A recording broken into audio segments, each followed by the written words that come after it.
सुशील मोदी इस वक्त कुछ कह रहे हैं, उनको सुन लेते हैं। मित्रों, एक तो ये झूठा प्रचार किया जा रहा है, कि आरसीपी सिंह को बिना नीतीश कुमार की सहमति के केंद्र में मंत्री बना दिया गया। तो मैं आपसे स्पष्ट करना चाहूँगा कि जब 2019 में हमारी सरकार बनी, उसमें शिवसेना के 19 एमपी थे और जनता दल के केवल 16 एमपी थे। तो पार्टी ने तय किया कि एक एक मंत्री परिषद में हर दल को एक एक जगह दी जाएगी। क्योंकि जब हम शिवसेना को एक दे रहे हैं तो किसी अन्य को ज़्यादा देने का कोई सवाल ही पैदा नहीं होता था। तो केंद्र की सरकार ने, आदरणीय प्रधानमंत्री जी ने यह तय किया कि हर दल से एक एक व्यक्ति को मंत्री बनाया जाएगा। और जब जनता दल के नेता नीतीश जी से बातचीत की गई तो उन्होंने बाद में कहा कि हमारे दल में लोग किसी नाम पर एकमत नहीं हो पा रहे हैं, इसलिए अभी छोड़ दीजिए, बाद में देखा जाएगा। तो मैं फिर इस बात को दोहरा रहा हूं। उन्होंने कहा कि हमारे दल में किसी नाम पर सहमति नहीं बन पा रही है, इसलिए अभी छोड़ दीजिए, बाद में देखा जाएगा। और जब दूसरी बार मंत्रिपरिषद का विस्तार हो रहा था, उसमें स्वयं अमित शाह जी ने मुख्यमंत्री को टेलीफोन किया और कहा कि कोई एक नाम दे दीजिए। तो उन्होंने आरसीपी सिंह का नाम दिया और ये भी कहा कि देखिए ललन जी थोड़ा नाराज होंगे, उनका भी ध्यान रखना पड़ेगा, लेकिन उन्होंने एक नाम दिया और वह भी नाम आरसीपी सिंह का था। तो जब उन्होंने एक नाम दे दिया तब केंद्रीय मंत्रिपरिषद में उनको शामिल किया गया। तो इतना सफ़ेद झूठ, इतना सरासर झूठ, इस प्रकार का झूठ कि आरसीपी सिंह को बिना पूछे बना दिया गया। अगर बिना पूछे बना दिया गया तो आखिर 1.5 साल तक वो कैसे केंद्र की सरकार में मंत्री बने रहे? आप तो इतने ताकतवर थे कि एक दिन में उनको हटवा सकते थे। तो आपने तो कभी विरोध नहीं किया, कभी नहीं कहा कि उनको हटा दिया जाए। तभी तोड़ना हो तो तोड़ दीजिए, लेकिन इस प्रकार के झूठ का प्रचार ये नहीं करना चाहिए। अब मित्रों, जो दूसरा प्रचार किया जा रहा है कि जनता दल को तोड़ने की कोशिश हो रही थी, उदाहरण दिया जा रहा शिवसेना का। अरे शिवसेना हमारा सहयोगी दल थोड़ी था, वो तो वहाँ का सत्ताधारी दल था। आप तो हमारे सहयोगी दल थे। हमने सहयोगी दल रहते हुए कभी किसी पार्टी को तोड़ा नहीं। और जब वहाँ टूटी सरकार तो शिवसेना, जो कि हमारा सहयोगी दल नहीं था, उसको वो पार्टी टूटी जो है। आप तो हमारे सहयोगी दल थे। और अगर आपको हम तोड़ भी देते, मान लीजिए, तो सरकार कैसे बनती? क्योंकि हम तो केवल 74 या 75 थे और सरकार बनाने के लिए 46 चाहिए था। तो पूरी जनता दल आती तभी ना कुछ हो सकता था, तो भी बहुमत नहीं होता। और देखिए, बीजेपी ने आज तक कभी किसी को धोखा नहीं दिया। हमने नीतीश जी को एक बार नहीं 5 बार बिहार का मुख्यमंत्री बनाया, 5 बार। राष्ट्रीय जनता दल ने 2 बार बनाया और हम लोगों ने 5 बार बनाया। 17 साल का हमारा संबंध था, लेकिन आपने दोनों बार एक झटके में तोड़ दिया। और मित्रों, मैं आपको याद कराना चाहूँगा, पुराने पत्रकारों को याद होगा, 2005 नवंबर का जब विधानसभा का चुनाव हो रहा था, समता पार्टी में 2 गुट हो गया। जॉर्ज फर्नांडिस, दिग्विजय सिंह, प्रभुनाथ सिंह, ये लोग नहीं चाहते थे कि नीतीश जी का नाम घोषित किया जाए, वो तैयार नहीं थे। और मैंने बिना पार्टी से पूछे मैंने उनके नाम का ऐलान किया कि 2005 में नवंबर के चुनाव का मुख्यमंत्री का उम्मीदवार नीतीश कुमार होगा, और पार्टी ने उस पर मोहर लगाई।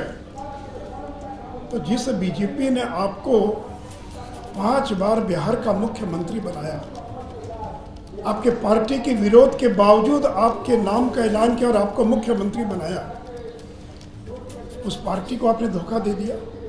और देखिए मित्रों, ये जो विश्वासघात है, ये केवल बिहार की जनता के साथ विश्वासघात नहीं है। 2020 के अंदर वोट मिला नरेंद्र मोदी के नाम पर। आपके नाम पर वोट नहीं मिला। अगर आपके नाम पर भी वोट मिला होता तो हम 150 पौने 200 पार कर जाते। अगर आपके नाम पर वोट मिला होता तो आपको कल 43 सीट नहीं मिली होती। जब लगा कि हालांकि स्थिति ठीक नहीं है, तब नरेंद्र मोदी ने एक एक दिन में 3-3 4-4 रैलियां की, जी जान लगा दिया। तो 2020 का जनादेश नरेंद्र मोदी के नाम पर, 2020 का जनादेश नरेंद्र मोदी का जनादेश है। और 2020 में जब नरेंद्र मोदी आए तो ये तो समाज के सभी तबकों का वोट मिल रहा था कि जो अति पिछड़ा समाज है, जो 30-35% है, क्योंकि नरेंद्र मोदी अति पिछड़ा समाज से आते हैं। अति पिछड़ा समाज उनको अपना नेता मानता है। अति पिछड़ा का एक एक वोट गिनकर नरेंद्र मोदी की झोली में पड़ गया, तब आप मुख्यमंत्री बने और तब बिहार के अंदर हमारी सरकार बनी। तो नीतीश जी, ये केवल नरेंद्र मोदी का अपमान और नरेंद्र मोदी के साथ विश्वासघात नहीं है, ये बिहार के जो अति पिछड़ा समाज है, जो 30% अति पिछड़ा है, उसको आपने अपमानित किया है। और ये वही राजद के लोग हैं जिनके 15 साल में अगर सबसे ज़्यादा कोई प्रताड़ित हुआ तो ये अति पिछड़ा समाज के लोग हुए, जिनकी ज़मीनों पर कब्जा कर लिया जाता था, मार के भगा दिया जाता था, वोट नहीं देने दिया जाता था। और जिसको लालू जी ने कभी जिन कहा था, वो जिन जब आपके साथ आ गया तब सरकार बनी। और आज वो जिन आपके साथ नहीं है, वो भारतीय जनता पार्टी के साथ है, नरेंद्र मोदी के साथ है। इसलिए ये गलतफहमी ना रहे, 2015 और 2020 में बहुत अंतर है। उस समय अति पिछड़ा आपके साथ था, आज नरेंद्र मोदी के साथ है। और नरेंद्र मोदी की लोकप्रियता पहले की तुलना में कई गुना ज़्यादा है। और मित्रों, पिछली बार जब आपने गठबंधन तोड़ा आरजेडी से, तो आपने कहा मैं भ्रष्टाचार के मुद्दे पर कोई समझौता नहीं करूंगा, और कहा कि तेजस्वी नहीं कोई जवाब नहीं दे पाए, इसे मैं गठबंधन तोड़ रहा हूँ। उस समय तक केवल सीबीआई ने छापा मारा था, अब तो सीबीआई ने चार्जशीट फाइल कर दिया। तो आपके मंत्रिमंडल में जो डिप्टी सीएम बनने जा रहे हैं वो चार्जशीटेड हैं, भ्रष्टाचार के मामले में चार्जशीटेड हैं, वो बेल पर हैं। कल कोर्ट अगर चाहे तो उनकी बेल को खारिज कर सकता है, उनको दोबारा जेल भेज सकता है। तो तेजस्वी यादव ये भ्रष्टाचार से जुड़े IRCTC घोटाले के मामले में ये चार्जशीटेड हैं, ये बेल पर हैं, उनका ट्रायल शुरू हो गया है। और इतने पुख्ता सबूत हैं कि उस ट्रायल का परिणाम उनकी जेल जाने में भी हो सकता है, उनकी सजा के रूप में भी हो सकता है। तो आपकी मंशा क्या है? क्या आप राष्ट्रीय जनता दल को तोड़ना चाहते हैं? क्या आपकी साजिश है कि राष्ट्रीय जनता दल को तोड़कर और मैं बिहार का मुख्यमंत्री बना रहूं? लालू जी तो बूढ़े हो गए, बीमार रहते हैं, ये लड़का कब जेल चला जाएगा पता नहीं है। तो मित्रों, इसलिए मैंने कहा कि लालू जी ने कहा था पलटू राम, बीजेपी ने नहीं कहा था। इसलिए ये कल राष्ट्रीय जनता दल को भी धोखा दे सकते हैं, इसलिए राजद के नेताओं को भी और सावधान रहने की आवश्यकता है। मित्रों, उनकी महत्वाकांक्षा को लेकर बात हो रही है।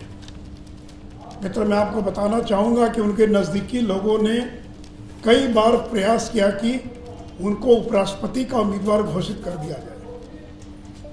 उनके लोग आए, हमारे नेताओं से मिले और कहा कि नीतीश जी को उपराष्ट्रपति बना दीजिए, बिहार में आप सरकार चलाइएगा आप लोग। लेकिन जब बीजेपी का अपना बहुमत है तो हम किसी दूसरे को क्यों उपराष्ट्रपति बनाते हैं? तो पता नहीं, मुझे शायद यह भी कोई कारण हो सकता है। और मित्रों, नई सरकार बन गई है, आज शपथ ग्रहण होगा और मैं केवल राष्ट्रीय जनता दल को स्मरण कराना चाहूँगा कि तेजस्वी यादव ने प्रेस कॉन्फ्रेंस में कहा था, अपने हर भाषण में कहा था और कहा था कि 15 वर्ष के एनडीए शासन में रिक्त पड़े 4.5 लाख पद भरने के साथ साथ 5.5 लाख स्थायी पदों का सृजन, कुल 10 लाख स्थायी नौकरियों की समयबद्ध बहाली की प्रक्रिया पहली ही कैबिनेट बैठक में पहले दस्तखत के साथ शुरू होगी। तेजस्वी यादव को इसी नाम संख्या में, तो इनको याद आगत के साथ शुरू होगी। तो मित्रों, तेजस्वी यादव को इसी नाम पर वोट मिला, इतनी बड़ी संख्या में सीटों को जीतने में उनको सफलता मिली।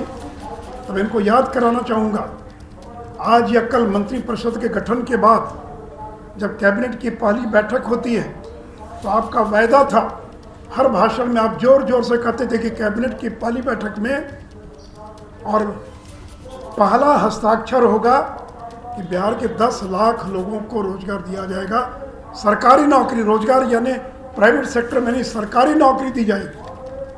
इसलिए मैं क्या आपको स्मरण कराना चाहूँगा, और हम रोज रोज आपको स्मरण कराते रहेंगे कि आपका 10 लाख नौकरियों का वायदा था, आप उस वायदे को पूरा कीजिए।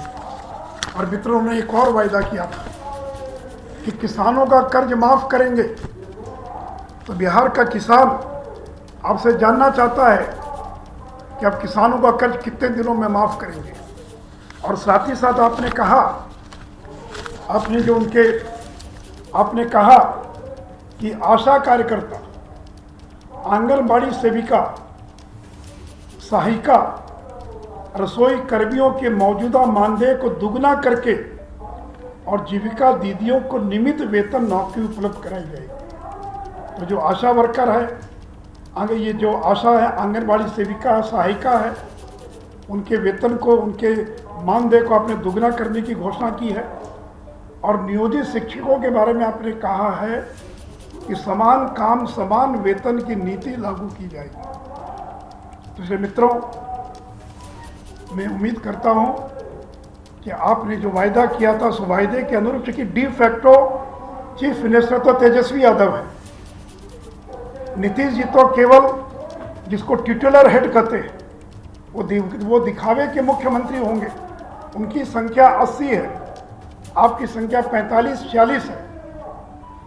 और लालू यादव के काम करने का तरीका क्या सब लोग जानते हैं। तो दिखावे के मुख्यमंत्री रहेंगे नीतीश कुमार और असली मुख्यमंत्री होगा तेजस्वी प्रसाद यादव। इसे मित्रों, केवल कि मैं जो उन्होंने वायदा किया था उस वायदे को याद कराते हुए, और अंत में केवल कि बीजेपी ने कोई कसर नहीं छोड़ रखी थी कि अगर कोई शिकायत है तो हम आपकी शिकायत दूर करने के लिए तैयार हैं। 2 बार धर्मेंद्र प्रधान आए, उन्होंने कोई शिकायत नहीं की, नहीं सब ठीक चल रहा, कोई दिक्कत नहीं है। और ठीक सरकार गिरने के एक दिन पहले हमारे पार्टी के एक बड़े वरिष्ठ नेता ने दिल्ली से फ़ोन किया कि नीतीश जी सब ठीक तो है? बोला सब ठीक है, कोई दिक्कत नहीं है। तो बिहार बीजेपी की प्रेस कॉन्फ्रेंस, सुशील मोदी को आप सुन रहे थे, जो कह रहे थे कि बीजेपी के खिलाफ नीतीश झूठा प्रचार कर रहे हैं, और भी कई बड़े आरोपों का भी उन्होंने जिक्र इसमें किया है। क्या मजबूरी है मेरी, बताइए। मैं अभी आपको बताती हूँ कि मैंने ओए होए होए होए नमकीन के चटकारे लेते हुए टकटकी मार के डिबेट शो को पॉज रिपीट कर करके देख रहे हैं जोगिंदर जी। इनकी तरह आप भी देखें अपनी फेवरेट डिबेट्स को रिपीट कर, और डाउनलोड कीजिए एबीपी लाइव ऐप अपने स्मार्ट टीवी पर।